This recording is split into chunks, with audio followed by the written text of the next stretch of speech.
सोचिए आप एक देश के प्रेसिडेंट हैं। आपको लगता है पूरी दुनिया आपके देश को सालों से नुकसान पहुंचा रही है। आप गुस्से में फैसला लेते हैं और कहते हैं कि अब से जो भी हमारा सामान खरीदेगा या हमें बेचेगा उस पे 15% एक्स्ट्रा टैरिफ देना होगा। यही डोनाल्ड ट्रंप ने किया, लेकिन ये कहानी इतनी सीधी नहीं थी।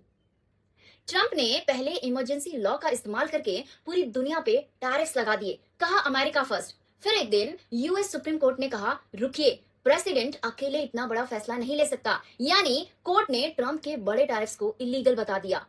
अब कहानी यहाँ से और इंटरेस्टिंग होती है। ट्रंप चुप नहीं बैठे, उन्होंने जजेस को डिस्ग्रेस टू द नेशन बोल दिया, मतलब कि देश के लिए शर्म।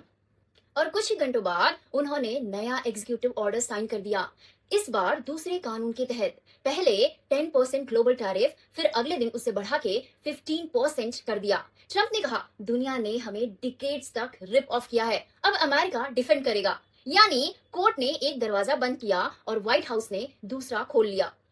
अब इस पर दुनिया के रिएक्शंस भी आ रहे हैं। ब्राजील के प्रेसिडेंट लूला ने कहा हम नई कोल्ड वॉर नहीं चाहते।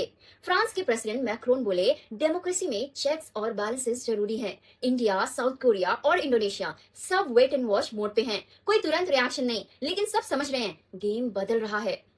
अब आसान भाषा में समझिए, 15% टैरिफ का मतलब क्या। अगर अमेरिका किसी देश से $100 का सामान खरीदता है तो उसे अब $115 देने होंगे। कौन भरेगा ये एक्स्ट्रा पैसा? आखिर ये कंज्यूमर यानी कि आम लोग ही भरेंगे।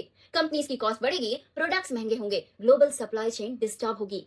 लेकिन ट्रम्प का आर्गुमेंट है short term pain, long term gain. अब सवाल यह है कि क्या ये स्ट्रैटेजी अमेरिका को मजबूत बनाएगी या दुनिया को अलग अलग ब्लॉक्स में बांट देगी। पहले अमेरिका फ्री ट्रेड की बात करता था, आज वही अमेरिका ट्रेड को वेपन की तरह इस्तेमाल कर रहा है।